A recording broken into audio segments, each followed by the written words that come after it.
যত দুনিয়াবি কাজ আছে সেই কাজগুলোকে কমিয়ে ফেলবো। এক, দুনিয়াবি কাজগুলো কি করব, মানে দুনিয়াবি যত কাজ যত ব্যস্ততা যা আছে এগুলোকে কমায় নিয়ে আসবো, যাতে রমজান মাসে আমাকে বেশি বাইরে দুনিয়াবি প্রয়োজনে বাইরে বের হতে না হয়, মানে বেশি ব্যস্ততা আমাকে দুনিয়ার জন্য না করতে হয়। মনে করেন যে আপনি চাইলে এখন যদি সামর্থ্য থাকে রমাদান এবং ঈদের বাজার করে রাখতে পারেন, কারণ লাইলাতুল কদর নষ্ট করে ঈদের বাজার, আর রমজানের অনেক রুহানিয়াত নষ্ট করে দেয় দুনিয়াবি বাজার ঘাট, তাই না? সবার সামর্থ্য হয় না, সবার সামর্থ্য হয় না, কিন্তু বড় বড় যে বিষয়গুলো আছে, বড় বড় খাবার, মৌলিক খাবার, এগুলো আপনি 2 মাসের জন্য বাসায় রাখতে পারেন যদি সামর্থ্য থাকে। সামর্থ্য নাই তাহলে সেটা আলাদা বিষয়। মোট কথা এটা শুধু একটা বিষয় বোঝাচ্ছি না, দুনিয়াবি যত ব্যস্ততা এগুলোকে কমায় রমাদানের জন্য প্রিপারেশন নিতে হবে। আল্লাহ পাক আমাদেরকে সবাইকে রমাদানের জন্য প্রিপারেশন নেওয়ার তৌফিক দান করেন। এটা হলো মনস্তাত্ত্বিক প্রিপারেশন, যে রমাদান আসতেছে, আমি শাবান মাসেই আমি আমার কাজগুলো গোছাই নিব, যাতে রমজানে আমি ফারেক থাকি ইবাদতের জন্য। বুদ্ধিমানের কাজ না এটা, আল্লাহ পাক তৌফিক দান করেন। আমি 2 নম্বর হচ্ছে ভাই, রমাজানের আমরা সবাই 30টা সওম রাখবো বলে নিয়াত করি, আল্লাহ পাক তৌফিক দান করেন, আমিন। কিন্তু এখানে একটা কথা, 2 নম্বরটা হচ্ছে রোজা রাখার মতো রোজা রাখতে হবে। কি বললাম বলেন? রোজা রাখার মতো রাখতে হবে। এটা কেন বললাম, কেন বললেন ভাই? উত্তর দিচ্ছি। উপোস থাকা, না খেয়ে থাকা আর সওম রাখা এক জিনিস নয়। পানি ছেড়ে দেওয়া, খাবার ছেড়ে দেওয়া আর ইসলামী সওম এক জিনিস নয়।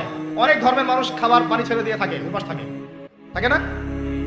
হাদিসের মধ্যে নবীজি বলেছেন যে যে ব্যক্তি রোজা রেখে অন্যায় কাজ ছাড়তে পারলো না, মানে আল্লাহর মাসিয়াত ছাড়তে পারলো না, এই যে কাবায়ের ফাওয়াহিশ এগুলো ছাড়তে পারলো না, অশ্লীলতা ছাড়তে পারলো না, মিথ্যা ছাড়তে পারলো না, বেহায়াপনা ছাড়তে পারলো না, তার না খেয়ে থাকায়, পানি না পান করায় আল্লাহর কিচ্ছু যায় আসে না।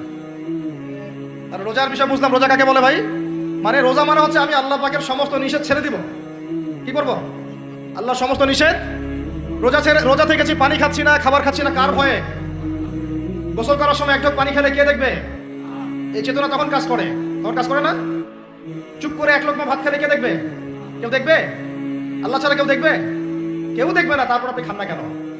আপনি খান না কেন? কারণ আপনি অনুভব করেন যে আল্লাহ পাক আমাকে দেখছেন। এটাই হলো ইহসান। এটার নাম কি?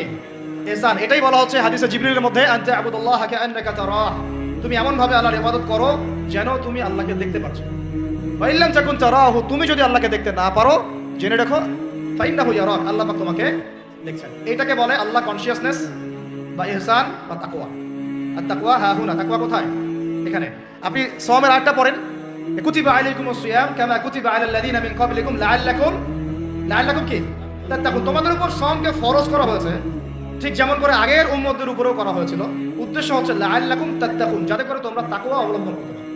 তাকওয়া মানে আল্লাহ কনসিয়াসনেস, এই যে আমি খাচ্ছি না, পান করতেছি না, আমি বিশ্বাস করি আল্লাহ আমাকে দেখতেছেন, এই তো। সেই বান্দা কেমন করে রমজান চলে গেলে বেনামাজি থাকতে পারে? রমজান চলে গেলে কি আল্লাহ তাকে আর দেখে না?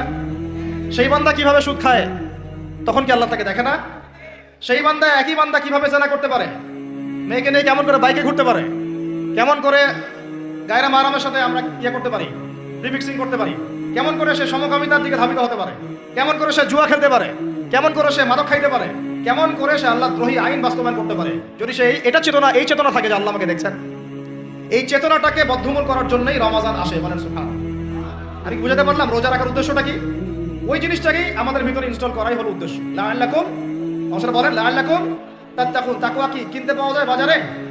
এই যে আল্লাহ পাক আমাকে দেখছেন, আমি খাবো না, আল্লাহ আমাকে দেখছেন, আমি পান করতে পারবো না, আমার রেস্ট্রিকশন আছে, পিপাসায় গলা ফেটে যাচ্ছে একেবারে, রোদের মধ্যে তাও খাচ্ছি না, কেন? কার ভয়ে? ওইটাই জীবনের সব ক্ষেত্রে বাস্তবায়ন করার জন্যই রমজান আসে। বুঝতে পারি নাই না? ওই চেতনাটাই, একই চেতনাটাই জীবনের সবগুলো কাজে বাস্তবায়ন করার জন্য কি আসে? রমাদানের সওম আসে। আমরা শুধু রোজার ফজিলত নিয়ে বয়ান করি, রোজা রাখলে 70 গুণ নাকি হবে না, 70 গুণ হবে, 700 গুণ বাড়াই দিবে। মূল কথা ফজিলত তো ফজিলত পাবোই, মূল কথা এইটা, তাকেও অবলম্বন করতে হবে। আল্লাহ পাক আমাদেরকে তৌফিক দান করেন। কয়টা বলছি বলেন ভাই? 2টা মনে থাকবে। 1, দুনিয়াবি কাজ কমায় ফেলা। 2, কি রোজা রাখার মতো রাখা। 3 নাম্বার হচ্ছে, এটা আমার নিজস্ব একটা পরামর্শ আর কি। 3 নাম্বার হচ্ছে রোজা রাখার জন্য আমাদের সাহারি করতে হয়, ইফতার করতে হয়। তো আল্লাহর ওয়াস্তে সাহারি এবং ইফতারে মুসলমানের মতো খাবার খাবেন, জানোয়ারের মতো খাবার খাবেন না।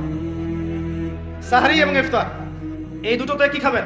মুসলমানের, মুমিনের মতো খাবার খাবেন, জানোয়ারের মতো খাবার খাবেন না। আল্লাহ পাক বোঝার তৌফিক দান করেন। মানে আমরা কিন্তু সাহারিতে কি করি জানেন? 7 পেট খাই। কয় পেট? নবীজি বলেছেন খাবে পেটের 1 ভাগ খাবার, 1 ভাগ পানি, 1 ভাগ আবার বলি, 1 ভাগ খাবার, 1 ভাগ পানি, 1 ভাগ। কার পেট খালি আছে এখন খাওয়ার সময় খাওয়ার টেবিলে? আমাদের ওস্তাদরা বলেন যে মুসলিম উম্মাহ, আমাদের ওস্তাদরা বলেন যে মুসলিম উম্মাহ খাবার টেবিলে হেরে গেছে সে কখনো জিহাদের মাঠে জিততে পারবে না। বুঝতে পারেন নাকি? বুঝতে পারলাম না মনে হয়। যারা খাবারের টেবিলেই হেরে গেছি, এখানেই তো আপনি সুন্নাহ মাফিক খাইতে পারতেছেন না, প্রবৃত্তির কাছে হেরে গেলেন, গপ গপ গপ গপ করে খাচ্ছি 7 পেট ভর্তি করে। এখানে তো খাবারের সামনে হেরে গেলাম, প্রবৃত্তির সামনে। সে আবার কাফেরদের সাথে জিতবে কেমনে? জিতবে? আগে নিজের প্রবৃত্তির উপর জিহাদে তো জিততে হবে। আমার মন চাচ্ছে যে না করি, করবো না, এটার নাম জিহাদ, এটাও জিহাদ। মন চাচ্ছে সুদ খাই একটু, খাবো না, এটার নাম কি? মন চাচ্ছে নামাজ না পড়ি, ঘুমাই থাকি, মন চাচ্ছে না, মন বলতেছে ঘুমাই ঘুমাই ঘুমাই, কিন্তু নামাজ পড়তে হবে। এই যে উঠলাম, ওযু করলাম, গেলাম, এর নাম কি? এটাও এক প্রকার কি? বরং নফসের সাথে জিহাদটা অনেক বড় জিহাদ বলা হয়েছে, বলা হয় নাই? এটা মানুষকে শক্ত করবে। একটা মেয়ে সাথে প্রেম করতে মন চায়, করবো না, ওকে দেখবো না, যাবো না কাছে, এটা শক্ত থাকার নাম কি? এটা মনের নফসের সাথে কি বুঝেন? আল্লাহ পাক আমাদেরকে নফস শক্ত করার তৌফিক দান করেন। তো ভাই, খাবার ইফতারেও এভাবে 7 পেট খাবেন না, সারিতেও খাবো না, ওয়াদা করি তো ইনশাল্লাহ। শোনেন, পরিমিত খাবেন, পুষ্টিকর খাবার খাবেন। পরিমিত খাবেন কিন্তু পুষ্টিকর খাবার খাবেন, তাহলে যথেষ্ট হবে ইনশাল্লাহ। আর এখনকার যে খাবার, এতে বেশিরভাগই ভেজাল। যত বেশি খাবো তত দ্রুত অসুস্থ হবো। এই যে আমাদের ফিটনেস দিন দিন খারাপ হয়ে যাচ্ছে। আমি নিজের কথা বলতেছি, শোনেন, এটা বলি না, এগুলো জাহিলি যুগের কথাবার্তা। আমার কাছে ওটা জাহিলি যুগ। মোহাম্মদ আশরাফুল আছে না, নাসির হোসেন, মোহাম্মদ আশরাফুল, এটা বিকেএসপিতে খেলতো আর কি, থাকতো। বিভিন্ন জায়গায় কান্ট্রি লিগ খেলা হতো, ফার্স্ট ক্লাস, প্রিমিয়ার লিগ, এটা ওইটা। প্রথম যে কাজটা করায় সেটা হলো, ক্রিকেটের কথা বলতেছি, প্রথম যে কাজটা করায় যে মিনিমাম একটা মাঠকে 6টা থেকে 7টা রাউন্ড দিতে হবে। কটা রাউন্ড? 5 থেকে 6টা রাউন্ড দিতে হবে। 5 থেকে 6টা রাউন্ড আমাদের কাছে কোনো বিষয় ছিল না। 6টা আমরা মনে করতো কে কত বাড়াইতে পারে, কে 7টা, কে 8টা, কে 9টা, কে 10টা। এখন তো 2টা দিলেই জিব্বা বের হয়ে যাইতেছে। কথা বুঝতে পারতেছেন না? ওয়েট তোলা কোনো বিষয় না। মনে করো ওয়েট তোলা, দু একটা ছেলেকে তুলে ফেলা যাবে, কষ্ট হবে একটু আর কি। এখন একটা দেখা যায় যে ওয়াইফকেও তোলা যায় না, মনে করে। তো এই যে আমরা দিন দিন যে দুর্বল হয়ে যাচ্ছি, বুঝতে পারতেছেন না আপনারা? এটা দিন দিন যে আমরা আগের জেনারেশনের মতো শক্ত না। আমাদের দাদারা, তার দাদারা যেরকম স্ট্রং ছিলেন, আমাদের ইয়াংরাও কিন্তু অত স্ট্রং না। একটা ইয়াং ছেলেকে আপনি এখন 50 বছরের একজন মুরব্বীর সাথে পাঞ্জা লাগায় দেন, পারবে না, ও চাচাই জিতবে। এটার কারণ হচ্ছে ভেজাল খাবার, ভেজাল পরিবেশ, ভেজাল সবকিছু। আমরা যা খাচ্ছি বেশিরভাগই বিষ। আর আল্লাহর কসম, এগুলো মনিটর করার দায়িত্ব সরকারের, এগুলো মনিটর করার দায়িত্ব প্রশাসনের। এদেরকে মোবাইল কোর্টের আওতায় নিয়ে এসে একদম 1 বছরের জন্য ঢুকাইতে ভিতরে। আইনের সঠিক প্রয়োগ হলে এমনি সিধা হয়ে যাবে। বাঙালিদেরকে শুধু মিষ্টি মিষ্টি কথা বলে কাজ হবে না, মাঝে মাঝে কঠিন শাসন লাগে। বড় বড় কান্ট্রিগুলো আপনারা দেখে আসেন, মনে করেন রাস্তায় ড্রাইভিং এর সীমা দেওয়া আছে 100 কিলো, ওরা যদি 110, 120 চালায় কেউ কিচ্ছু বলবে না, কোনো ট্রাফিক পুলিশও নাই। মোবাইলে একটা মেসেজ চলে আসবে যে তোমার এই 1500 রিয়াল, 2000 রিয়াল জরিমানা করা হয়েছে। দিবানা ড্রাইভিং লাইসেন্স বাতিল, ওটা বাতিল তো হবে, 6 মাসের জন্য জেল খাটবে। বাপ করে টাকা দিয়ে আসবে। টাকা না দিলেও আর ভয়ে চালাবে না, বাবারে বাবা একবার 1500 রিয়াল খাইছি, আবার খাওয়া যাবে। আইন শুধু থাকলে হয় না, আইনের একদম কঠোর বাস্তবায়ন থাকতে হবে। এই জিনিসটা যদি থাকে, দেখবেন সমাজ ঠিক হয়ে গেছে ইনশাআল্লাহ।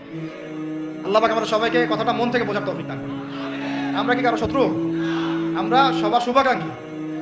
যদি এই জিনিসটা শক্তভাবে বাস্তবায়ন করা যায়, দেখবেন খাবারের ভেজাল এমনি বন্ধ হয়ে গেছে। মানুষকে মেরে ফেলতেছে খাবার দিয়ে, 3 দিনের বাসি তেল দিয়ে রান্না করছে, বললো একবার টাটকা রান্না খেয়ে ফেলে। এই যে কোলেস্টেরল বেড়ে গেল, ক্যান্সার হচ্ছে। গরু ইঞ্জেকশন দিয়ে ফুলায় ফাবায় মোটা তাজা করে ফেলা করে নাই? কি অবস্থা মানুষের বুদ্ধি! চালের মধ্যে এটা মিশাচ্ছে, ডালের মধ্যে ওইটা মিশাচ্ছে, পানির মধ্যে কি মিশাই দিচ্ছে, ড্রেনের পানি বলতেছে মিনারেল ওয়াটার। হ্যাঁ, ডাব খাবেন, ডাবের পানি আগে ইঞ্জেকশন দিয়ে বের করে ফেলাইছে, আগে খাই ফেলছে, অল্প একটু বাকি আছে, ওটার দাম হাঁকাচ্ছে 150 টাকা। নিচ থেকে উপর পর্যন্ত আমাদের সমাজে খালি প্রতারণা চলতেছে। এই কারণে আমাদের উপর থেকে আল্লাহর রহমত দিন দিন উঠে যাচ্ছে। আমাদেরকে সতর্ক হওয়া উচিত, আমাদেরকে সৎ হওয়া উচিত। সৎ হইতে পয়সা লাগে না, সৎ হইতে পয়সা লাগে। সবাই যার যার জায়গা থেকে ভালো হয়ে যায়, কিচ্ছু করা লাগবে না ইনশাআল্লাহ। আপনি মাদক খায়েন না, কেউ জোর করে মাদক খাওয়াবে? আপনি নিজে সুদ খায়েন না, কেউ জোর করে সুদ খাওয়াবে? এখানে কেউ মাদকের দোকান দিল, আমরা খাই না, ও দোকান নিয়ে চলতে পারবে না, টাপটপলা বাঁধে চলে যাবে, কি করবে? চাইতে বাধ্য সে। আমরা খাইলে সে ব্যবসা করবে। আল্লাহর ওয়াস্তে আমরা কোনো রকম প্রতারণার কাছেও যাব না, হারামের কাছেও যাব না, এবং অন্যকে আমরা প্রতারিত করবো না ইনশাআল্লাহ। বাজার মার্কেটে একটা অনেক জটিল বিষয়। রমজান মাস আসলেই দেখবেন দাম বাড়া শুরু হয়েছে। এখনই অসাধু ব্যবসায়ী যারা, ওরা রিস্টোর করে ফেলাইছে, ওরা আবার সিন্ডিকেট করে ফেলবে। যে এই দামের বাইরে যাবে না, তখন আবার দেখবেন যে সরকার বিপাকে পড়ে গেছে, দাম আর কন্ট্রোল করতে পারতেছে না, তখন ভর্তুকি দেওয়া লাগতেছে, আবার ওদের আইনে আনা লাগতেছে। মানে আমরা নিজেরাই ঠিক নাই। কারা ঠিক নাই? আমরা নিজেরাই ঠিক নাই। এই কারণেই তো আমরা মানে আমাদের সমাজের উপর থেকে আল্লাহ পাকের রহমত বরকতটা উঠে যাচ্ছে দিন দিন। আপনি দেখে নিন, যে পণ্যের দাম এখন 200 টাকা, রমজান মাস আসলে দেখবেন 250 টাকা 300 টাকা বাড়াই দিচ্ছে। এটা ব্যবসায়ীরা করবে, অনেকেই, অনেক অসাধু ব্যবসায়ী করবে, অনেকেই করবে, এখনো চলতেছে। আমাদের বাংলাদেশে এমন কিছু নাই যেটা উৎপন্ন হয় না।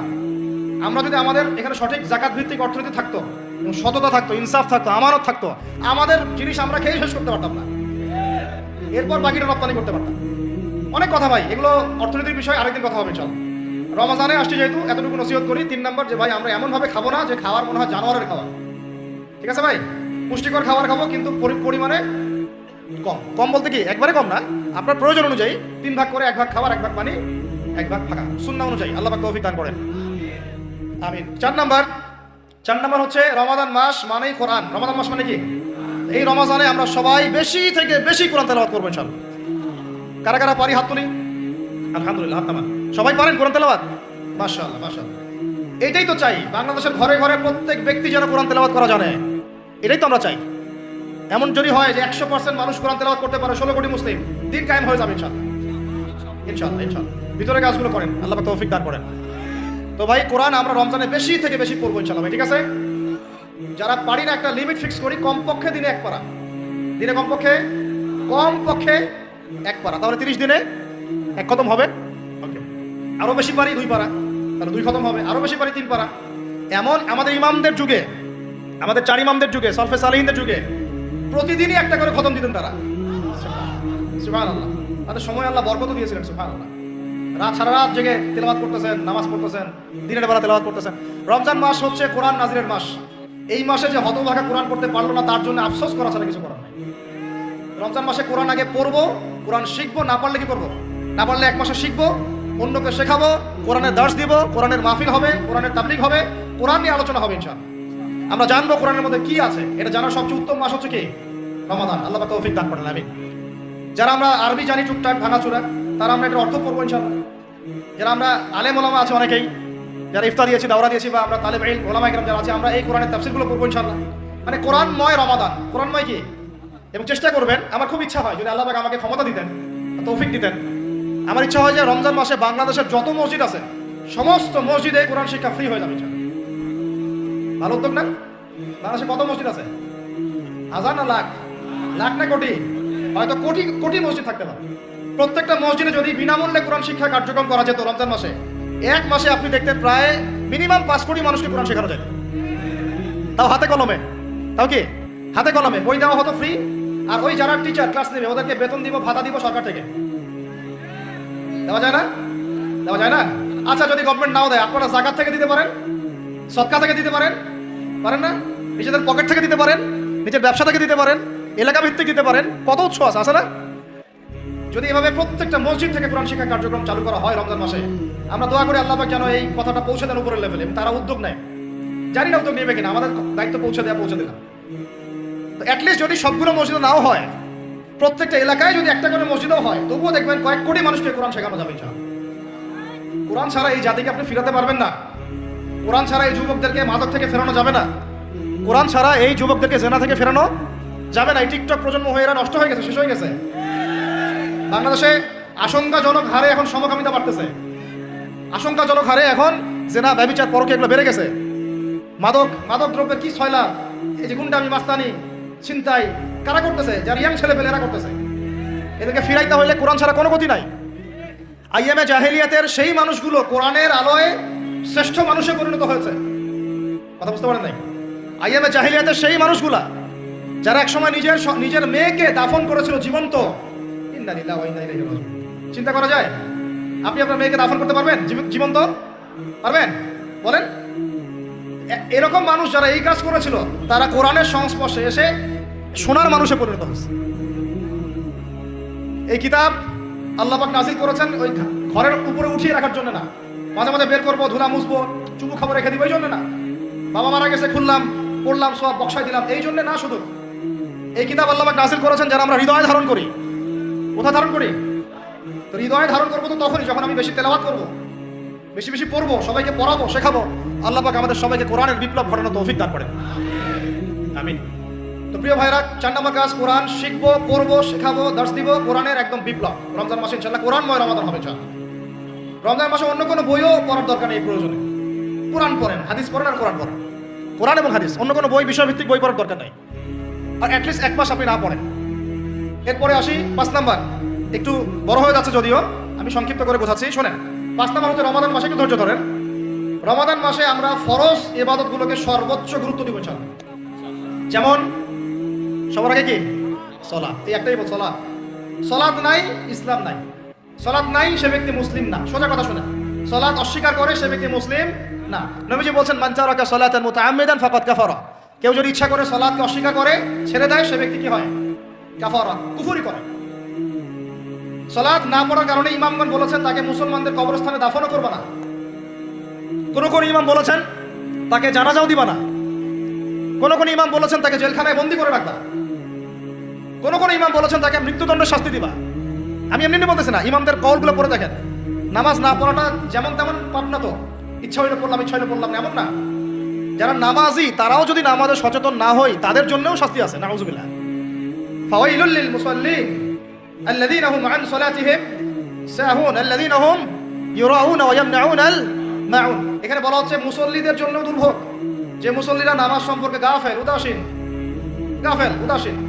আবার যারা মানুষকে দেখানোর জন্য নামাজ পড়ে এবং এই যে ছোটখাটো সাহায্য করতে অস্বীকৃতি জানায়, সূরা মাউন পড়েন। তাহলে মুসল্লিদের জন্য গাফেলতির যদি শাস্তি হয়, তাহলে যারা পড়ে না ওদের কি হবে বলেন? ওই সূরাটা কি জানেন নাম? মুজাম্মিল না মুদ্দাসির? হাফেজে কোরআন কি আছে? মা সালাকাকুম মিন সাকার, তাই না? সূরা মুজাম্মিল না মুদ্দাসির। মা সালাকাকুম ফি সাকার, মা সালাকাকুম ফি সাকার। জাহান্নামে যখন ঢুকানো হবে, এই ফেরেশতারা জিজ্ঞাসা করবে, কিসে তোমাদেরকে জাহান্নামে নিয়ে আসলো? কি পাপ করছিলা? তারা বলবে, তখন তারা বলবে ক্বালু, তারা বলবে, জাহান্নামীরা বলবে লাম নাকু মিনাল মুসাল্লিন। কি বলবে তারা? লাম নাকু মিনাল মুসাল্লিন, আমরা মুসল্লি ছিলাম না, আমরা নামাজ পড়তাম না। তাহলে বেনামাজির পরিণতি কি বলেন? জাহান্নাম। ওয়া লাম নাকু নুতঈমুল মিসকিন, আর আমরা মিসকিনদেরকে খাবার দিতাম না। সুবহানাল্লাহ। আল্লাহ পাক আমাদেরকে সালাত আদায় করার তৌফিক দান করেন। রমাদান মাসে শক্ত করে নামাজ ধরবেন ইনশাআল্লাহ, আল্লাহ পাক তৌফিক দান করেন। 5 ওয়াক্ত নামাজ চেষ্টা করব জামাতে পড়ার জন্য। যদি জামাত ছুটেও যায়, তাও পরে জামাত করে নেবেন। সেটাও না পড়েন, অ্যাটলিস্ট বাসায় পড়বেন। রাজি আছেন? এই যুবকরা, কি হলো? বসো, অল্প সময় বসেন। আরে আপনাদের চেয়ে আমার তারা বেশি। আমি 4 ঘন্টা সফর করে আসছি, আবার 4 ঘন্টা সফর করতে হবে আমাকে। আপনারা তো এখান থেকে বাসায় চলে যাবেন 4টার পাশে। এত ব্যস্ত কেন? বসেন। এখন কথা হচ্ছে যে নামাজের সাথে আরো অনেক ফরজ আছে না? যেমন পর্দা কি ফরজ না? যাকাত ফরজ না? তারপরে আল্লাহ পাকের আনুগত্য করা, এটা ফরজ না? রাসূলের আনুগত্য, তাওহীদ ফরজ না? সুন্নাত। এই জিনিসগুলো, ফরজগুলোকে শক্ত করে ধরবো ইনশাআল্লাহ। রাজি আছেন? আর 4 নাম্বার হচ্ছে রমজান, এটা কি 5 নাম্বার না? 5 নাম্বার, রমজান মাসে ফরজ ইবাদতগুলোতে সর্বোচ্চ গুরুত্ব দিব ইনশাআল্লাহ। রাজি? 6 নাম্বার হচ্ছে, এটা কত? 6 বলছি? 5। 6 নাম্বার হচ্ছে ফরজের পাশাপাশি সুন্নত এবং নফলের পাবন্দি। ফরজের পাশাপাশি সুন্নত এবং নফলের পাবন্দি মানে দেখেন, ফরজ নামাজের আগে পিছে অনেক নামাজ আছে না সুন্নত? দৈনিক 12 রাকাত সুন্নত যে ব্যক্তি পড়বে, তার জন্য জান্নাতে ঘর নির্মাণ করা হবে।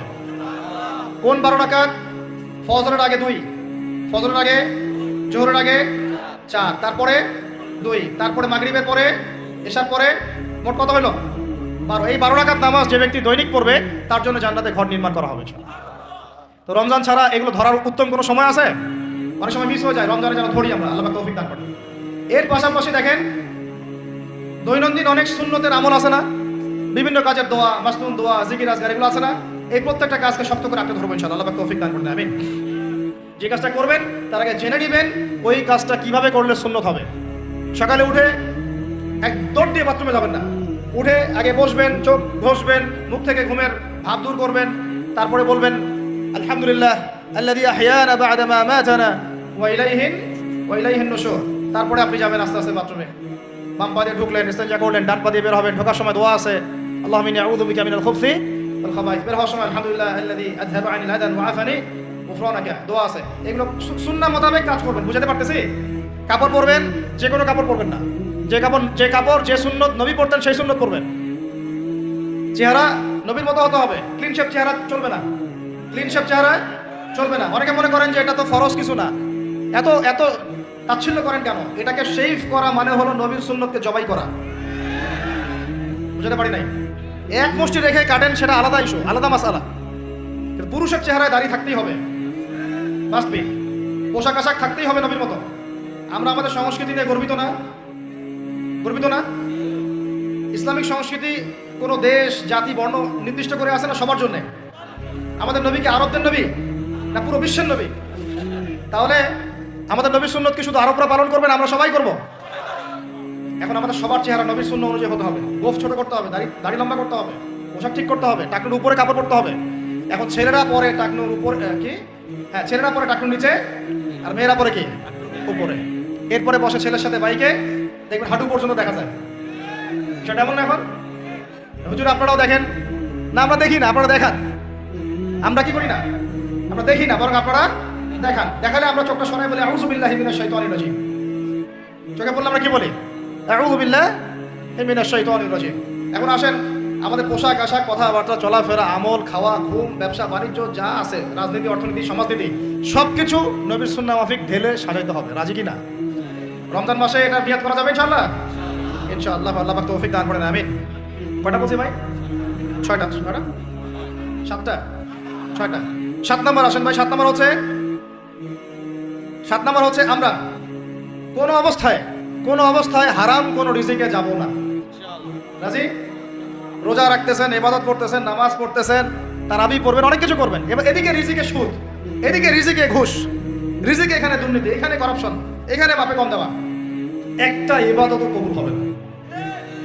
হারাম রিজিক থাকলে বিশ্বাস করেন, আমি এমনি কথা বলতেছি না। নবী সাল্লাল্লাহু আলাইহি ওয়াসাল্লাম বলেছেন, ইন্নাল্লাহা তাইয়্যিব লা ইউকবালু ইল্লা তাইয়্যিব। আল্লাহ পবিত্র, আল্লাহ পবিত্র ছাড়া গ্রহণ করেন না, কবুল করেন না। মুসাফিরের দোয়া আল্লাহ ফিরায় দেন না। সেই মুসাফির যদি হারাম খায়, সেই দোয়াও কবুল হচ্ছে না। একজন মুসাফির হাত তুলে দোয়া করছিলেন, নবীজি বলছেন, মাথায় ধুলা, গায়ের কাপড় ঠিক নাই, মুসাফির এসএস দায় আল্লাহর কাছে দোয়া করছে, হাত তুলে দোয়া করছে, আল্লাহ আমাকে এটা দাও, ওইটা দাও, ইয়া রব্বি ইয়া রব্বি ইয়া রব্বি।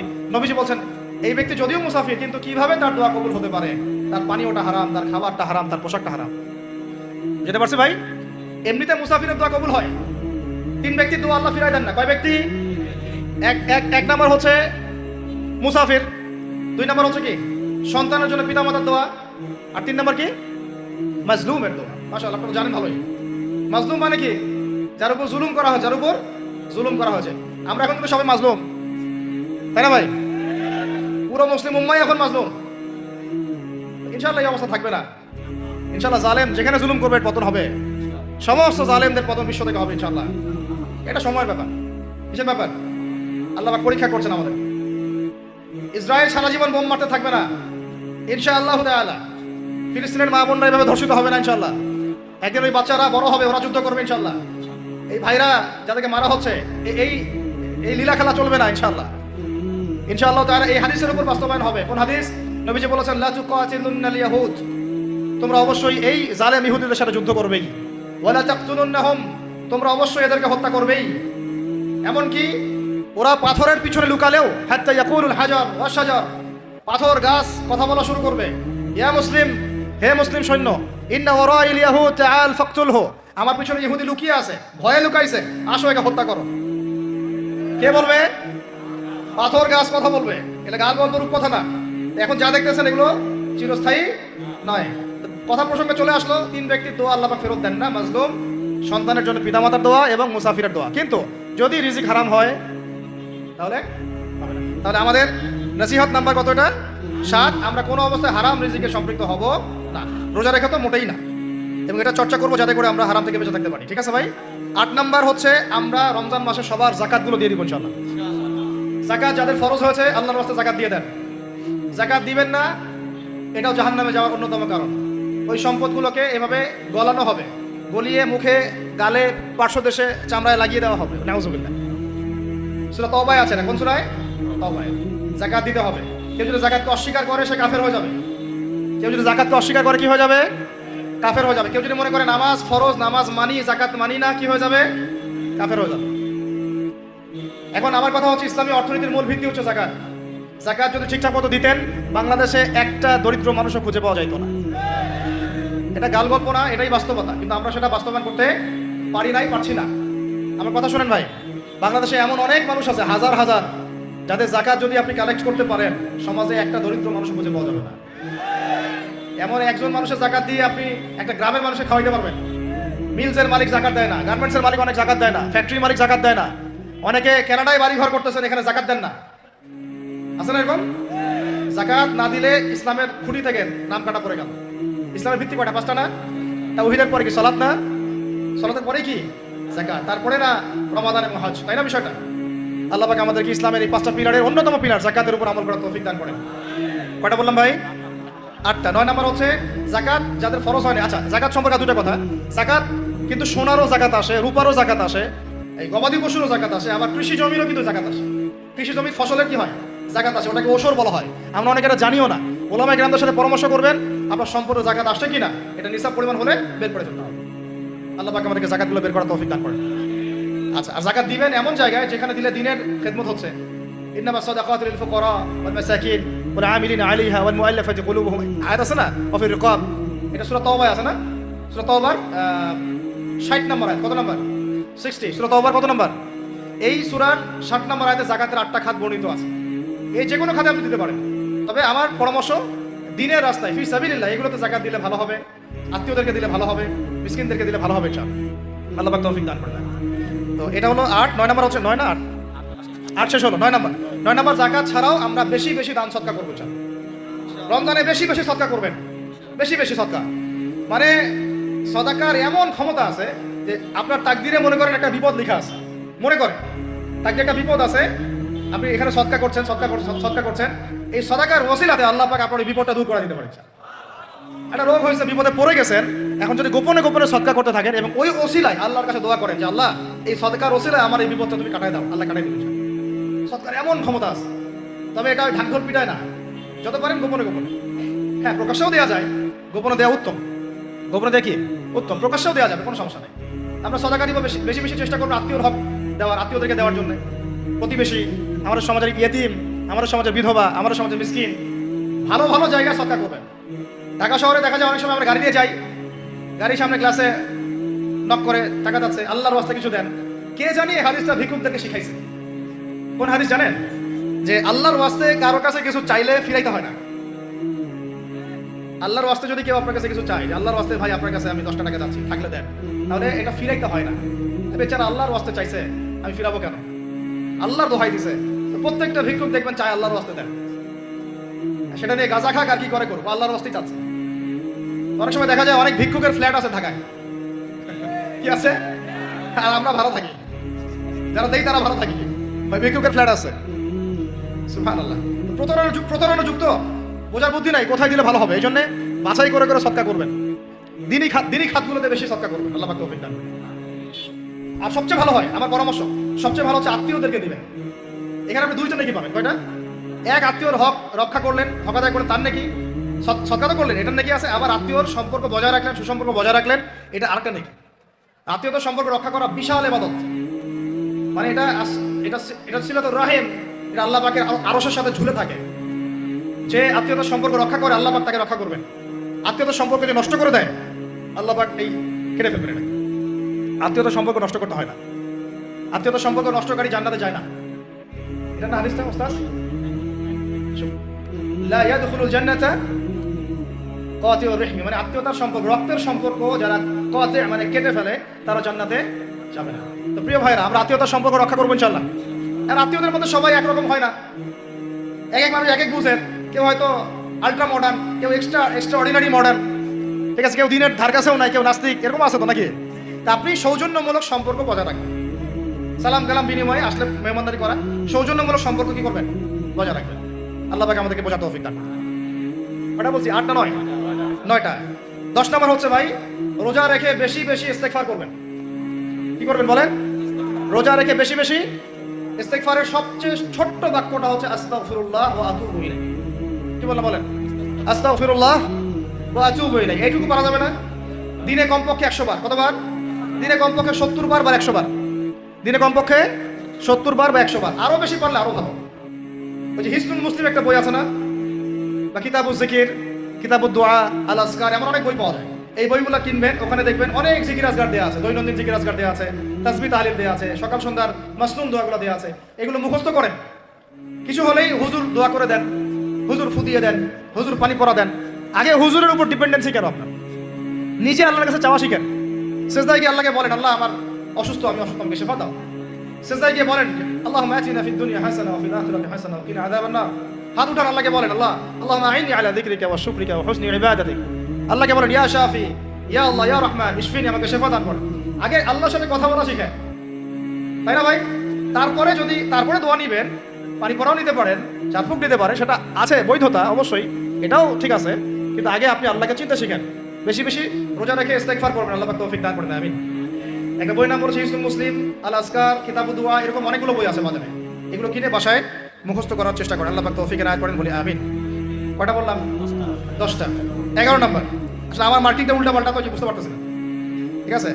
11 নম্বর হচ্ছে, শোনেন, 11 নম্বর হচ্ছে, দেখেন কোরআন খুলবেন, দেখবেন প্রথমে রোজার প্রসঙ্গ যেখানে আসছে, কুতিবা আলাইকুমুস সিয়াম, সেখানে আগে আসছে সিয়ামের কথা, তারপরে আসছে শাহরুর রমাদান আল্লাযী উনজিলা ফীহিল কোরআন, কোরআনের কথা, তারপরে আবার আসছে ওয়াইদা সাআলাকা ইবাদি আন্নী ফাইন্নী করিব, দোয়া করার কথা। সুবহানাল্লাহ, কিসের কথা? প্রথমে আসছে রোজা রাখার কথা, তারপরে কোরআনের কথা, তারপরে আল্লাহর কাছে কি করার কথা? দোয়া করার কথা। যখন আমার বান্দারা তোমাকে জিজ্ঞাসা করে, যে আমার সম্পর্কে জিজ্ঞাসা করে, ওয়াইদা সাআলাকা ইবাদি আন্নী, বলো ফাইন্নী করিব, আমি কাছেই আছি, উজিবু দাওয়াতা দাঈ ইযা দাআন, দোয়াকারী যখন দোয়া করে আমি তার দোয়া শ্রবণ করি। সুবহানাল্লাহ। ফালিয়াস্তাজিবু লি ওয়া লিইউমিনু বি, আমি তার দোয়া শুনি, অতএব সেও যেন আমার কথা শুনে, সুবহানাল্লাহ, এবং আমার প্রতি ঈমান নিয়ে আসে। তাহলে রোজা রেখে বেশি বেশি কি করব, বুঝে ফেলছেন? কি বলেন? দোয়া করবেন। কোরআনের পরে কিসের কথা আসে? রোজাদারের দোয়া ফেরত দেওয়া হয় না। দোয়া কবুল হওয়ার অন্যতম একটা অস্ত্র হচ্ছে রোজা রেখে দোয়া করা। কেমন করে ফেরত দিবে? আল্লাহর জন্য আমরা না খেয়ে আসি, তাই না? আল্লাহ পাকের মায়া হবে না, দয়া হবে না? আমার বান্দা না খেয়ে আছে, আমার বান্দা পানি ত্যাগ করছে, আমার বান্দা স্ত্রী সহবাস ত্যাগ করছে, হালালগুলো ছেড়ে দিয়েছে আমার জন্য, তা আমি কেন তার দোয়া? অবশ্যই আল্লাহ পাক উপযুক্ত মনে করলে দোয়া কবুল করবেনই করবেন ইনশাআল্লাহ। দোয়া করার পদ্ধতি জানতে হবে, হারাম খাওয়া যাবে না, শিরিক করা যাবে না, বেদাত করবো না ইনশাআল্লাহ। দোয়া করার আগে আল্লাহর প্রশংসা করব, নবী সাল্লাল্লাহু আলাইহি ওয়াসাল্লামের প্রতি দরুদ পড়বো, ঠিক আছে? দোয়া কবুলের সময়গুলো বেছে বেছে দোয়া করবো, ইনশাআল্লাহ দোয়া কবুল হবে। আল্লাহ পাক আমাদেরকে রোজা রাখা অবস্থায় বেশি বেশি দোয়া করার তৌফিক দান করেন। কটা হচ্ছে? 11। 12 নম্বর হচ্ছে, রমজান মাসে তারাবির নামাজ জামাতে পড়বো। কি বললাম বলেন? রমজান মাসে সালাতুত তারাবি জামাতে পড়বো। এখন আমি আরো 3টা কথা বাড়াই দিচ্ছি, কেউ হজম করতে পারলে করেন, যদি না করতে পারেন, বদহজম হয়ে যায়, কিছু করার নাই। বদহজম যদি হয়ে যায়, পরে আমাদের সাথে মাদ্রাসায় এসে বসেন, কিতাবপত্র খুলে দেখাবো, কথা হবে ইনশাআল্লাহ, ঠিক আছে? অনলাইন গরম করার দরকার নাই। রমজান মাসে আমরা তারাবির নামাজ পড়বো ইনশাআল্লাহ জামাতে। কোথায়? জামাতে ইনশাআল্লাহ। 1। 2 নম্বর, তারাবির নামাজ পড়বো 20 রাকাত। কত রাকাত? 20 রাকাত। আর যদি বলেন যে আমি ভাই কম পড়েন আপনি বাসায়, কোনো সমস্যা নাই, আপনি আপনার মতো করে বাসায় পড়েন, কোনো সমস্যা নাই। যদি ওমর রাদিয়াল্লাহু আনহু এর উপর আমল করে থাকেন, আমার আমল করতে কোনো সমস্যা নাই। যদি উসমান রাদিয়াল্লাহু আনহু 2 আযান চালু করে থাকেন, তাহলে আমার আমল করতে কোনো সমস্যা নাই। ওই যে হাদিসটা বলেছিলাম প্রথমে, কে নাজাত প্রাপ্ত ফেরকা? মা আনা আলাইহি ওয়া আসহাবি, আমি আর আমার সাহাবীরা যার উপরে আছি। আর হাদিস কি? আলাইকুম বিসুন্নতি ওয়া সুন্নতি খুলাফায়ে রাশিদিন মাহদিয়িন মিন বাদি, তোমাদের উপর অবধারিত হচ্ছে, ওয়াজিব হচ্ছে আমার সুন্নতকে আঁকড়ে ধরা এবং আমার সাহাবীদের সুন্নতকে কে আঁকড়ে ধরা। কার সুন্নত? আমার সুন্নতকে আঁকড়ে ধরো এবং আমার সাহাবীদের সুন্নতকে আঁকড়ে ধরো, খুলাফায়ে রাশিদার সুন্নতকে আঁকড়ে ধরো, যারা মাহদিয়িন, হেদায়েত প্রাপ্ত মিন বাদি, আমার পরে। সাহাবায়ে কেরাম যদি কিছু চালু করেন, আমল করতে কোনো দোষ নাই, বরং এটাই হচ্ছে সুন্নতের আরো শ্রেষ্ঠ অনুসরণ। কারণ আমি তো ওমরের চেয়ে বড় পরহেজগার হইতে পারবো না, পারবেন? তাহলে আমি তো উসমানের চেয়ে দিন বেশি বুঝি না।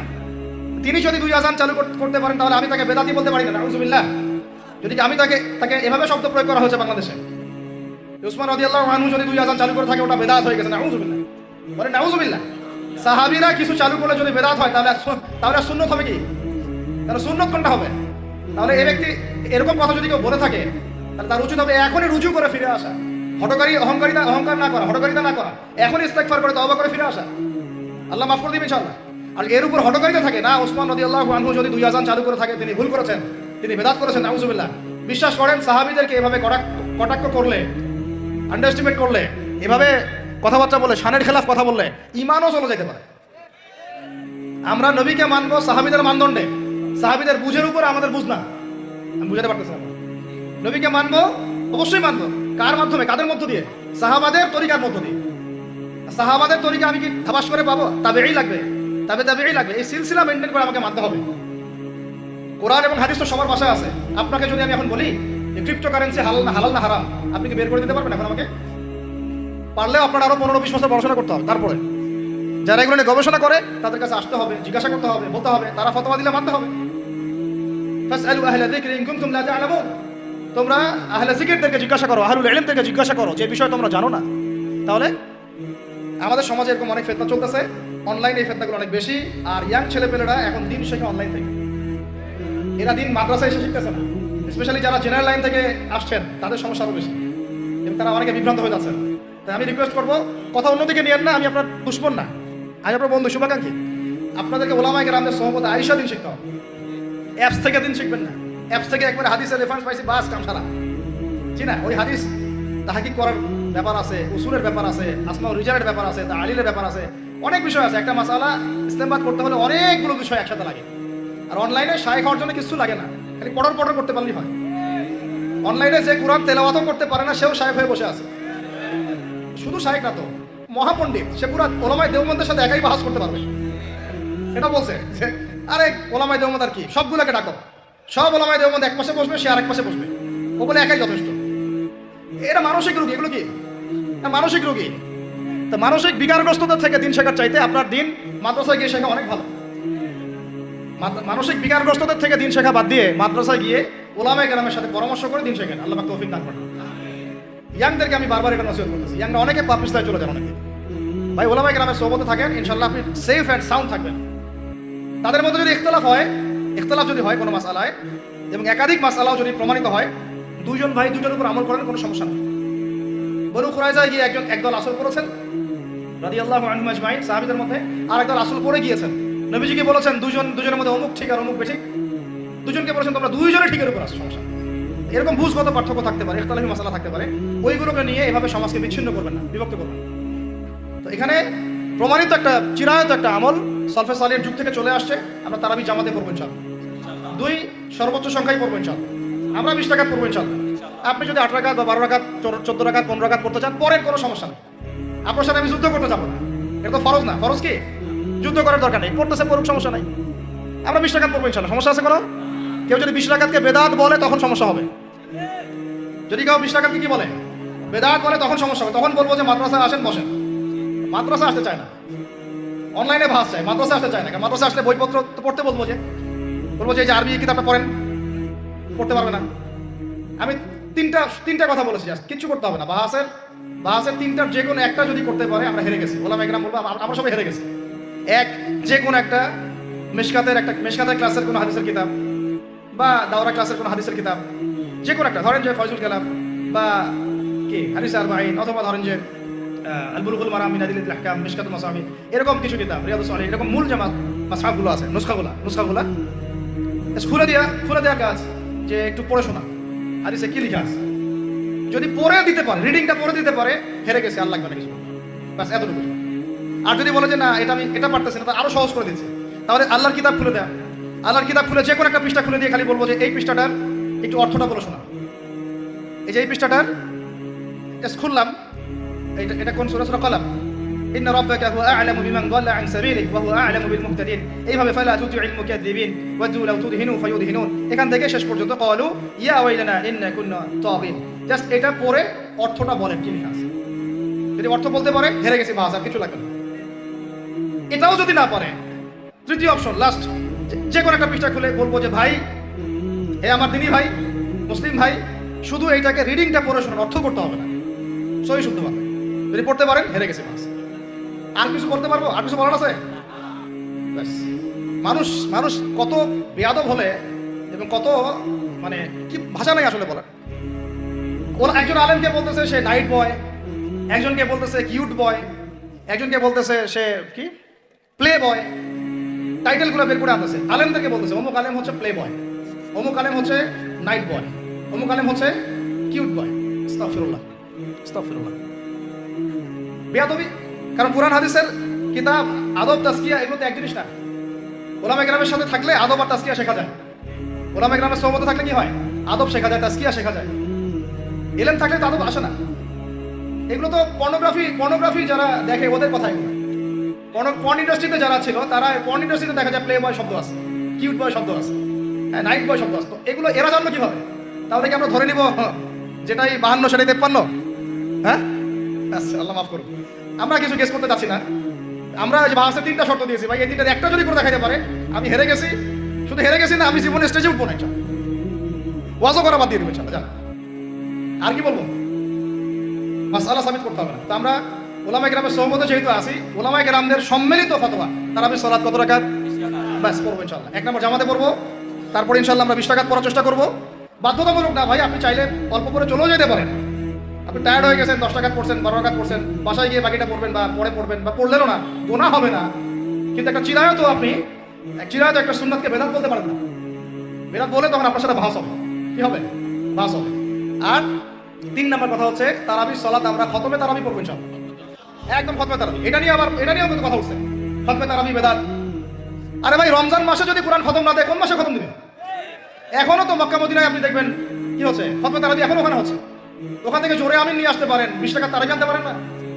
ওখান থেকে আপনি রফুল ইয়াদাই নিয়ে আসতেছেন, ঠিক আছে, ওকে ফাইন, আমরা কোনো ঝগড়া করতেছি না, এটা আছে, দলিল আছে, আমল করুক, সমস্যা নাই। কিন্তু আপনি সেখান থেকে খতমে কোরআন নিয়ে আসতে পারতেছেন না। আমরা কিছু নিব না, এমন কেন হচ্ছে? কে বলছে যে তারা কোনো মাযহাব ফলো করে না? তারা হাম্বলি ফিকহ ফলো করে, চলে। তারা নির্দিষ্ট এবং 4 মাযহাবের 4টা ফিকহের ব্যাপারে তারা উদার। বড় বড় বিশ্ববিদ্যালয়গুলোতে 4টা মাযহাবে গভীর পড়াশোনা করানো হয়।